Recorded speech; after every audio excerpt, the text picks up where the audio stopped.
Welcome everybody, this is How to English, Teach and Learn with Gav and Em. It's a podcast about teaching and learning English as a foreign language. All opinions stated are personal and references will be given when necessary.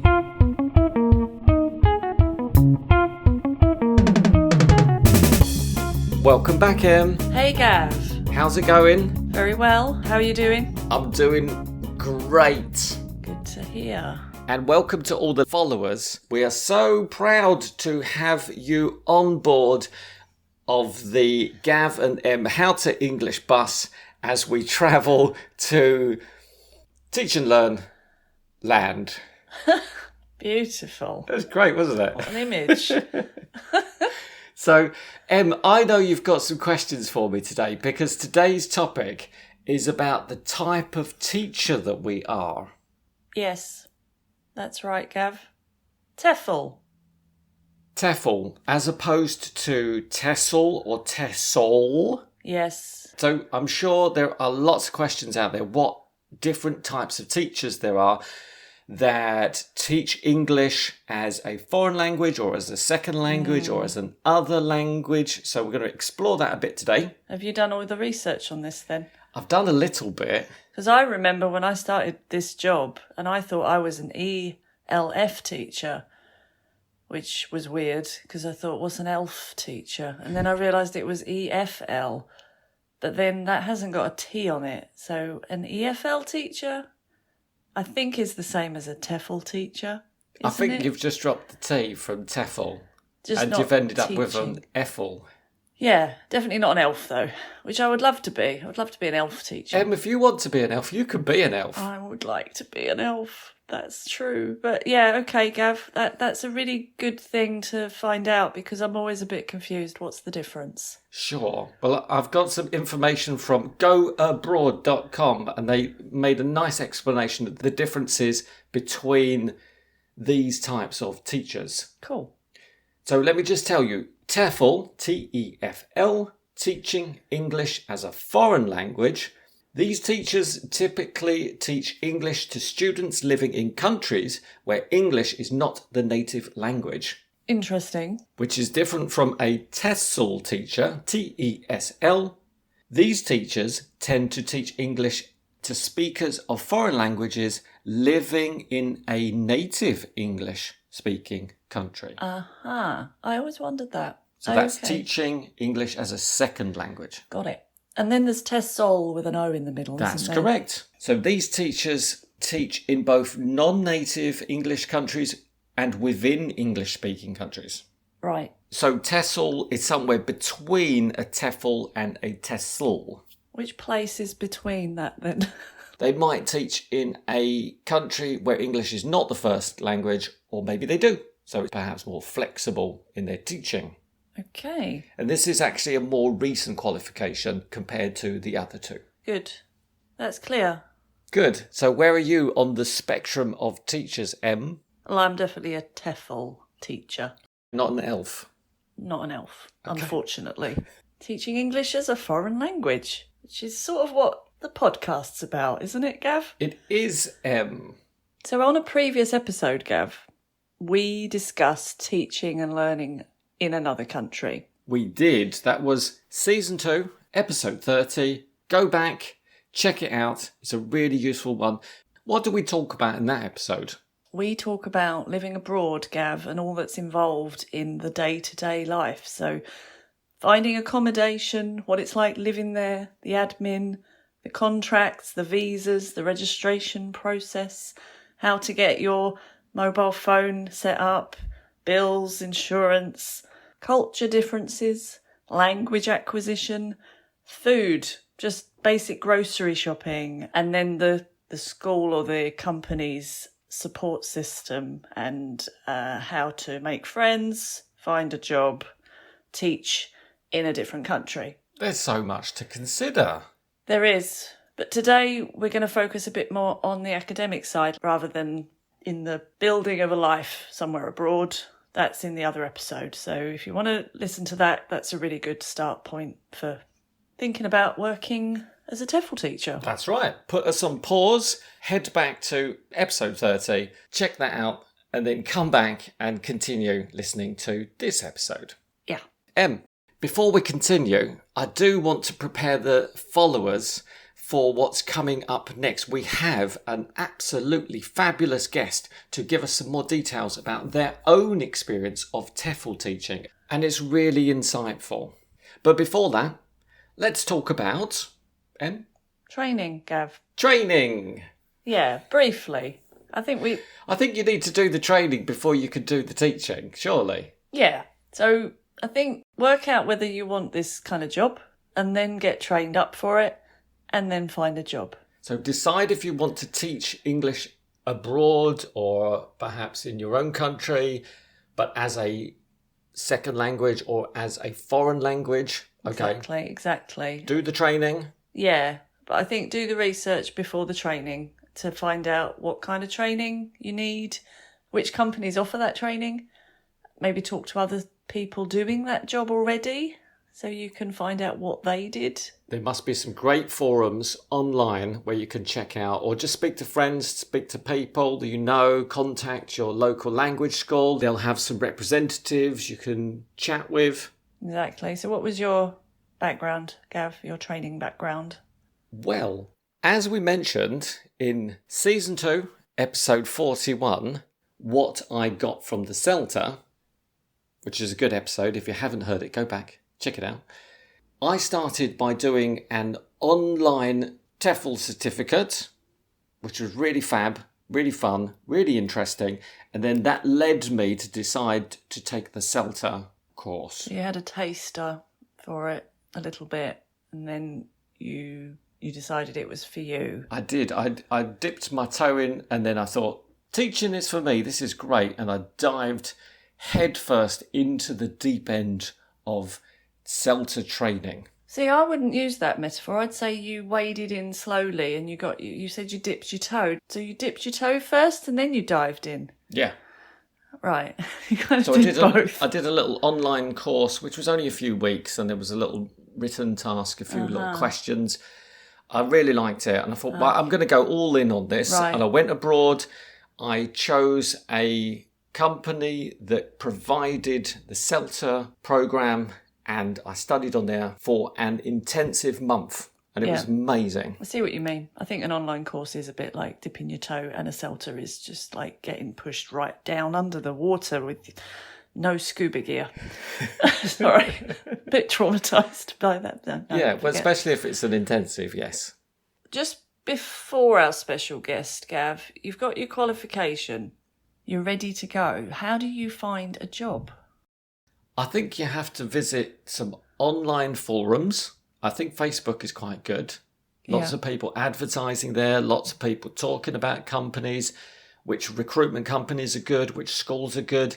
You have to decide, are you going to be an online English teacher? Do you want to travel to that country and experience firsthand what it's like to be a TEFL teacher? So you would just type in TEFL teacher into the search bar of Facebook and that would come up with job offers, or would there be actual pages you can find? Yes, Facebook has got dedicated pages that you could visit, and you can check out all of their resources there. Just search for TEFL groups or communities like that. And also I can recommend TEFL.org. I'll put a link in the show notes. They're really good. You can search by country, you can search by job. It's all over the world, international, so it's really, really good. And as I say, TEFL.org is really useful. You could also consider getting a book, for example, Teaching English Abroad by Susan Griffith. I have that book, Gav. Have you really? It's excellent. And can you tell us what Susan Griffith talks about in that book? Well, if it's the book I'm thinking of, it's all alphabetical by country, and it gives you a breakdown of a little bit of how the culture is, how you would fit in as a foreigner, tips on cultural differences, I think, and good references for companies. That's it, exactly. That have been perhaps vetted a little bit. So it's actually really informative. That's it. It's divided into regions. It discusses recruitment agencies. There are links. There are website addresses. Lots of tips on what to expect in that country, as you said, in terms of salary, expectations and qualifications, cultural advice from real TEFL teachers actually living in those places all over the world. On the topic of recruitment, Em, there is also ESL Cafe. Yeah. They've got a great international jobs board. You can check that out. And as I keep saying, Facebook has loads of ads, and you can ask people about their own experience of those recruitment companies and those language schools all over the world. Be careful, because they're not always vetted very well. So you don't always know what you're agreeing to. You can end up in a country where somebody picks you up in a car and drives you to a different town or a different city, and you end up in a school where you were not really expecting to be. So it can be a bit risky. So be really, really careful. Make sure you've checked the school and the recruitment company are trustworthy, because it's a big decision to make in your life. It is a big decision. I would say just put the feelers out. If you hear of a company, Google it. Just check if anyone's given it a bad review. I don't know whether it's possible to contact the company itself and ask to speak to a teacher that works there. Great idea. You could speak to the director of studies, or maybe the assistant director of studies, or one of the teachers. Yeah, definitely teachers, I think, management, yeah, good. They're the people you'll have the interview with, but the teachers are the people that would really know. So if the company you're having an interview with is prepared to let you speak to the teachers, that's a really good sign, isn't it? I would say. Definitely. We've given a definition of TEFL, Gav, but TEFL, is it only one job? I think it's a variety of jobs. Yeah. I didn't think it was at the beginning when I went for the CELTA or thought about teaching abroad. Neither did I. A very strong idea of what it would be. Did you? I just thought that you go to a foreign country and you teach a bunch of kids for a year and then you go somewhere else. So you thought it was teaching kids in what kind of setting? Typically Asia. Right, really? Okay, that's interesting. Well, a big group in a state school situation. Yeah, or a private school. Yeah. Yeah, I think I had that idea just from that, maybe just from what I'd heard other people talking about, or maybe people that have tried it for a year, like just as a gap year thing. I think that's what the majority of TEFL teachers do. Yes, but that's not it. It's not. And it's interesting that you should ask that question because, Em, I've got a mini quiz for you. Have you, Gav? Woo! Well, Yeah. not really a quiz. It's more like, what is it and what are the pros and cons? Okay. We should get a little bit of music for this bit. Yeah? Actually, no, maybe I won't sing again. Is it going to be fun? Loads of fun. Okay. Just tell me when to stop. Here we go. Right. So I'm going to tell you some types of jobs, and I want you to just describe it to me in a simple way for the followers so they know exactly what type of job it is and what you think the advantages or possibly disadvantages, pros and cons, are. So let's start. TEFL teacher in a government school. What is it? What are the pros and cons? It would be teaching national level, like a curriculum, which would be the same in every town, city, regional place in the country. So pros would be very structured teaching. You know what you're going to do every day. Your place of work doesn't change. You've got security, probably, quite a lot of benefits there. Summer holidays. Yeah, good point. Cons, perhaps a bit boring, a little bit. And you might be more of an assistant teacher than an actual teacher. That's a good point too. Lack of control, having to, do what you're told, so not much freedom with it. Lack of enthusiasm from the students perhaps as well, depending on the kids themselves, I suppose. Okay. Private language schools. Private language school would be probably... Shall I give you some examples? Yeah. International House, British Council, English First, Berlitz, Wall Street English, and many, many, many, many, many, many, many more. Okay, well, you've mentioned the really, really big ones, but I think within that there's a lot of scope for private schools, because you can have a private school that's with a staff of 600, you can have a private school with a staff of 6. So there's a huge difference. Do you want to go with one or the other, or do you want me to just summarise everything? Overview? Okay, overview. So this would be also, I would guess, with a syllabus of some kind, because a lot of these schools have a kind of set programme where they promise students progress or to go up to another level within a certain amount of time. So you'd probably be teaching groups with a book and with a bit of a deadline, and probably a lot of testing involved. Quite a high turnaround of students, probably, which I don't know if is a good or bad thing. Depends on you as a teacher. Again, a lot of security, a lot of support there. If you need help with anything, there's people to ask, other teachers and management. Negatives, perhaps a little bit. There's a high turnaround in these private schools, as you mentioned, which means that maybe the school doesn't have that strong feeling, that connection between the staff or between the management and the staff, because the staff regularly leave and there's new staff each year. So you don't have that unity. Yeah, I get that, but it depends. I mean, you're right, high turnover of staff and high turnover of students too. So you might not see the same people every year. Definitely with the bigger schools, as I would say. Well, the smaller ones too, actually. But there is that, I think you said about, you don't make connections, but you kind of do, because you've got that group there and they're doing what you're doing and they're all together in the same place if you're going and teaching face to face. Sure, but it could be over a short period of time. Yes. It might be an intensive course for a month and you have the same students for 1 month, but you won't have that long-term connection that people are often looking for. I think maybe that's it with a school like that. You get a lot of variety. You get the business side, the kids, the groups, the individuals. So you have to be very flexible and you have to be prepared to do a spectrum of different lessons, different levels. Yeah, but with like a really small private school, you can have an amazing sense of family, community, togetherness. That's wonderful. With also the big schools. It might be different faces in the staff room, but at least you've got that community there. That's very true. Have you got any examples of working for big companies? Yeah, I worked for a lot of big companies and they do look after you very well and they help you with a lot of the details of living abroad and teaching as well. Mm-hmm. And I've also worked for very small companies. Oh. And that's a different experience. It's very intimate and you get to know people really well and you see the same people every day. Staff as well as the students? Yeah. There's definitely more of a family feeling.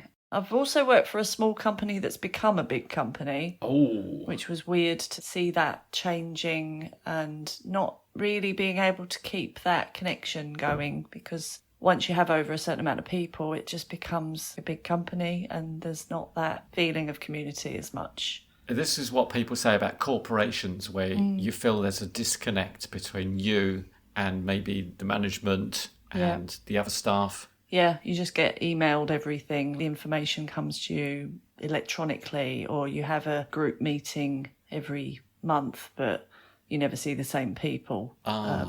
So it can feel a little bit isolating working for a really, really big company. Right. There's like a sweet spot, I think, for the amount of people working in one place for it to feel fun and close. It depends what kind of person, what kind of teacher you are. Maybe you like being part of a anonymous group where it's an enormous company, or perhaps you prefer to be with a small team and you can be much closer and maybe you can socialise better with them. Yeah, I think you've got to choose what's best for you. If you want to be called, on your phone by the management to ask you to do something as a personal favour, that's fine. At the same time, big companies, you might not ever see the management. That's the difference. Mm-hmm. And which, if you don't mind me asking, do you prefer? Personally, I quite like the anonymity of the bigger companies. I kind of like just being independent and doing my own thing. Sure. But at the beginning of my career, I liked working for smaller companies because they help you grow. I must say that I think I prefer smaller companies because I like having that personal feeling when I go into the staff room. Yeah. I want to know that I recognise these people, that we can have our typical routine of chatting in the morning before classes start. I really like that intimacy of a small nice. company. That's really nice. Maybe I'm a bit of a loner.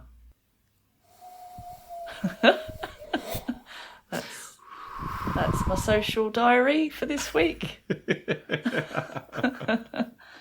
Maybe another disadvantage of private schools is they have to be very competitive, which means that their prices are as low as they can get them to compete with the other many different language schools in that area. And this will reflect in the teachers' pay. That is a good point, Gav. Working with refugees and immigration services. So this would be teaching English to people who have arrived in a country who may need English very quickly in order to work, how to just live somewhere. I imagine it's incredibly rewarding. I imagine the students are very motivated. So that would be a pro. Maybe a negative. I don't know, really. I haven't done this kind of teaching, so I'm not sure about the negatives. Maybe a bit stressful if you feel the pressure to get somebody speaking English at a certain level, because that's so important, to their lives. It's not just a hobby, it's something they really, really need. Very time sensitive. Yeah. Director of Studies. Okay, so maybe after a few years in a language school with the high turnover of staff, you might find yourself going up the ladder quite fast. Somebody might just say to you one day, do you want to give it a go, just to be Director of Studies? Or So what might that involve? Is that organising courses, curriculums, timetabling? all that, dealing with teachers, You're the questions. kind of middle person between the management of this school and the staff, so that could be quite exciting. Yes, I think the money's better. And Marginally. yeah, I'm not sure. Again, I haven't done it. It hasn't been on my kind of wish list of things to do. I think it must be quite stressful. If you imagine, you've got however many teachers to put into different classrooms with all these students. Yeah, it's quite a hard job. I've already suggested quite a few different types of jobs that TEFL teachers can go into. There are, of course, plenty more, but I will just add one more, which is publishing. That's true. Because after a few years, you get your own ideas about teaching and how it should be done and how it shouldn't be done. You might want to write a book about it. Exactly. You're moving away from the course books and you want to prepare your own materials. So EFL or ESL publishing, maybe you want to work for Oxford University Press or somewhere like Lingua House, which are producing these fabulous worksheets and books. And Good point. check it out. You can also get into proofreading documents. A lot of companies offer that to their teachers as extra money. What's proofreading, Gav? Proofreading is where you check somebody's writing is correct. You might want to check the spelling and the grammar and possibly the style. Yeah. As we've demonstrated, there are so many jobs that can come from your TEFL certificate and your TEFL training. Yeah, and I always imagined only having one job, Gav, in one place, in one country. But I've had that experience where I've had one main job with one income, but I've also had other experiences in other countries where I've had 4 or 5 jobs with different companies. Different language schools. Yeah, it's just the way it is in some countries. You get a few hours with one company and a few with another, and on a daily basis, not that strange to be going to different classes, teaching different people. But then at the end of the month, the money's coming in from all these different places. So you're on a contract with those different companies. Yeah. But of course, remember, you could be freelancing as well. Also possible, yeah. So then you've got to invoice all those different companies, I guess. Wow. It's a lot of work. That sounds like a headache. Well, if you get into the swing of it, I'm sure it's fine. Cool.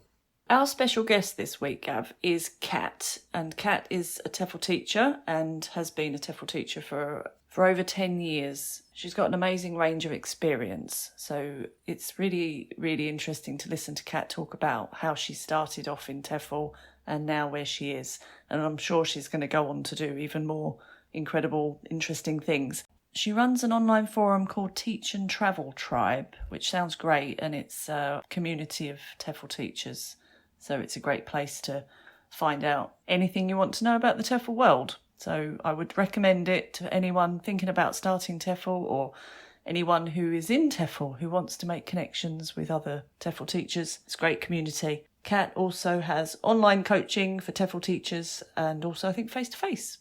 Now let's listen to Kat, and afterwards don't forget to check out her website, which has loads of advice on choosing the best TEFL certificate, including discount vouchers and the chance to become part of a TEFL community. I'll put all the links in the show notes. Hello, Gav and Em. Firstly, I just want to say thank you so much for featuring me on your podcast today. It's honestly a pleasure to be here, and I hope that you're both well. So my name is Kat. I'm a British citizen, and I'm here today to talk to you a little about my TEFL teaching experience. So I've been traveling the world and working as an English teacher for the last 10 years. In that time, I've taught across 5 countries on 3 different continents, and I've worked in a number of different roles within this industry, which I'll tell you about soon. Recently, I launched the Teach and Travel Tribe, which is a community for aspiring TEFL teachers where they can ask questions, get to know one another, and where I can offer some support and guidance because I really feel that that's something that's lacking in this industry. When I first started out in this field 10 years ago, I didn't really feel that I had any support or guidance. I started off by teaching in Thailand, where I was based for 6 months, working as a teacher in a primary school. I went on from there to teach in Indonesia for a year, where I worked for a language school called EF, English First. They provided the whole curriculum and all the resources and the lesson plans for me.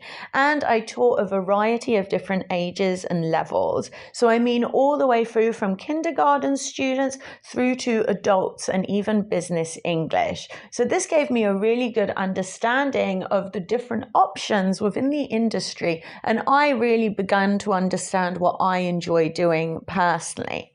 So after Indonesia, I moved on to Taiwan, where I was based for 3 years. I worked my way up the career ladder until I was a manager of an English department at a language school there. I was responsible for 5 teachers in my department, and I was also responsible for training new teachers that we enrolled onto our programs. So I really enjoyed my time there, and it gave me a really good understanding of curriculum development, training, managerial work, and marketing. So I decided to take all of that wealth of information and move to the Middle East, where I opened my own private tutoring business. Which was, of course, a really, really great opportunity to utilize everything that I'd learned in Taiwan. I did that for 2.5 years, and I decided to relocate again. Anyone that knows much about TEFL teaching understands how much we love relocating, learning about new countries, new cultures, and that's what I continuously have done within my 10 years in this industry.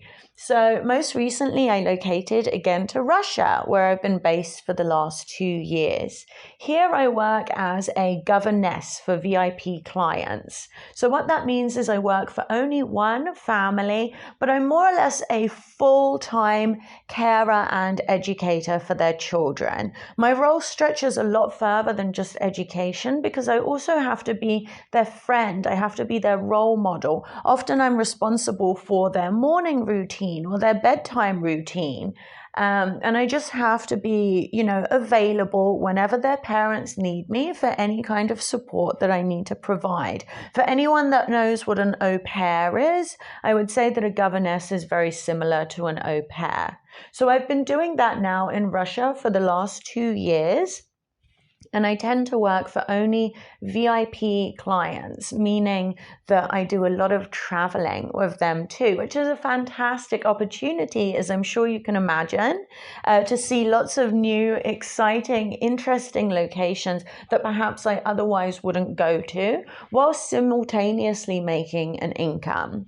So coming back to the Teach and Travel Tribe, the reason that I felt it was so important to launch this is because I feel that there's a real misunderstanding about the breadth of opportunities within this industry. I've worked as a teacher in public schools, in private schools. I've worked for an employer. I've worked for myself. I've worked in homes. I've worked in language establishments. And I think at this point, I really understand that there are just so many opportunities in this industry. And if only more people were aware of that and just received a little bit more support, perhaps we would have an enormous influx of motivated and positive and inspiring English teachers, which is really what we need around the world. So that's why I'm now working as a TEFL career coach. And I've recently launched an online course for aspiring TEFL teachers, as well as running the Teach and Travel Tribe Facebook group and Instagram page, where aspiring TEFL teachers can come along, meet with me personally, or just chat with other aspiring TEFL teachers to make friends and get some motivation and inspiration to break out into this exciting industry. I really, really hope to see a lot of passionate, enthusiastic English teachers traveling the world in the near future. That was so interesting. I really enjoyed hearing the vast opportunities that are offered to TEFL teachers. Some of these roles that Kat described, I hadn't even considered as jobs for TEFL teachers. So it's wonderful to hear Kat describe how she progressed and moved from different position across the TEFL globe. Yeah, I really could have done with listening to something like that before I started, just to get an idea of the range of it. Yeah, it's really amazing, the opportunities for a TEFL teacher. We're very lucky. She's absolutely right. There just isn't enough information out there, and coaching, mentorship for TEFL teachers to help them navigate this huge area, this huge bus. You said we were on a bus. It is a massive bus. That wasn't the word I was looking for, Em. I was thinking recruitment field. Okay. No, that's not good either. Ship. Sphere of work. What are you laughing at? You and your metaphors. It's just lovely. Oh, it's really inspiring to hear Kat. Thanks so much for that. Gav, it's time for... Teacher, teach me. Our student teacher feature. That's where we invite teachers and learners to teach us something that they learnt in an interesting and fun way. Rayhanne and Rezvanne are going to explain to us the difference between will and going to, Gav. Cool. Let's start. Today we want to discuss will and going to. Hello everyone! Today I want to learn the differences between will and going to. Hi, I'm going to explain about will, and my sister is going to explain about going to. So let's dive in.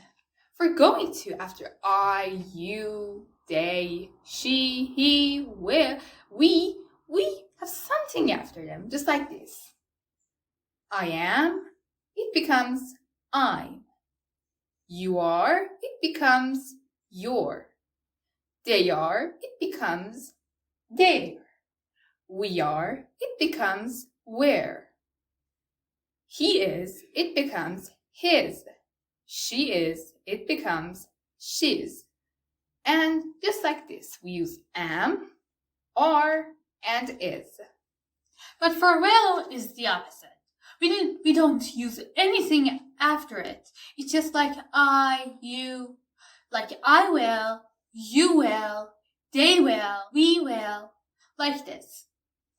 So here's an example. I'm going to accept this job offer. the thing you're talking about has been taken before. Just like it has been planned. They offered you a job, it has been planned, and you plan to go there and tell them, yeah, I accept this job offer. So it has been planned before, and it's not just a sudden decision. But for Will, it's like a sudden decision, like just a phone rings and you run into it and say, I'll get it, I'll pick it. You have a short time for thinking when we're using will. And for going to, it's for predicting something that we're almost sure, like, I know and I think you're going to fail this test. According to the things that you have saw, it means that she haven't studied even one bit, so she's not gonna pass the test, she's gonna fail. Okay, so we get to the conclusion. Will goes first. Will is a sudden decision. You have a short time for thinking, but going to is a decision that you have planned for it before. And remember, there's a cute tip for it, that going to can be pronounced and write it like gonna. I'm gonna eat sushi, just like that. Bye-bye. Bye. Have you learned it? Yes or no? If yes, please write a sentence in the comments below. If no, watch this video again. Don't forget to practice. We wish you the best luck. Thank you very much to both of you. That was really, really great. Don't forget to check them out at Myrna Demsara, which is their Instagram handle, and you'll get loads of teaching and learning tips from them. Fantastic sisters. Thank you so much. Em, would you like to summarise today's episode in one word? Can I say stop now? Em, what's your take home? TEFL teaching is amazing and full of potential. Thanks, Em. That's okay, Gav. See you next time. See ya.